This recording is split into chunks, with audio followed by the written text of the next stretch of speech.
Bien, effectivement, c'est la 6e réunion de l'APSA, c'est l'Association des superviseurs des systèmes de retraite africains, et c'est la première fois au Maroc. Donc, pourquoi cette réunion? La réunion, on va dire, se justifie par le thème de cette rencontre principalement. Donc on passe à une supervision par les risques. Nous avons un certain nombre de risques croissants et on ne peut pas faire une supervision identique pour l'ensemble des risques. Donc il faut focaliser les risques les plus importants. Quels sont les risques qui pèsent sur les systèmes de retraite de l'Afrique et qui sont presque communs à l'ensemble des pays avec des niveaux qui sont différenciés en fonction du niveau de développement de chaque pays?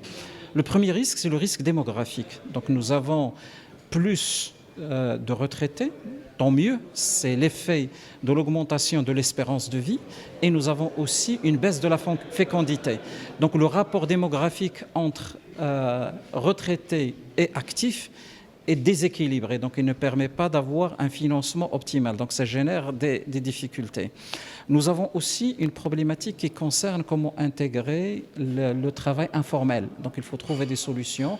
On a de fortes populations de part des actifs qui travaillent dans le formel et puis ils ne sont pas intégrés dans le système actuel, donc il y a des idées comme la micro-retraite et des choses comme ça donc qui peuvent être développées pour intégrer davantage ces populations.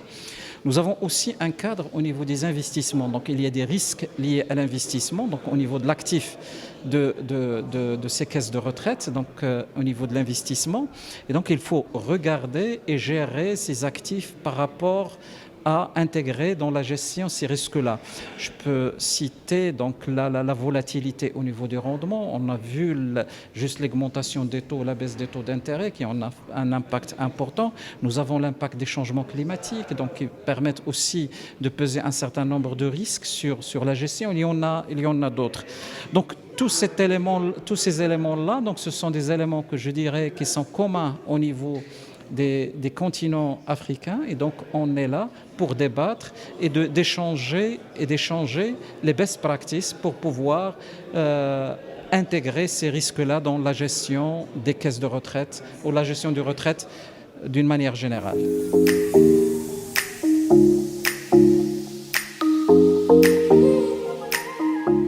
Je pense que oui. Donc, c'est la même question qu'on posait il y a 2 ou 3 années sur la couverture maladie. Et puis, on arrive à un niveau de couverture qui est relativement très avancé. Je pense qu'il y a la vision royale qui est exprimée par la loi cadre sur la protection sociale. Je pense qu'il y a des travaux qui sont faits pour le gouvernement pour faire de la généralisation de la protection sociale un pilier de développement national. Pour suivre toute l'actualité d'EcoActu.ma, inscrivez-vous sur notre chaîne YouTube et rejoignez notre communauté sur Facebook et sur les autres réseaux sociaux.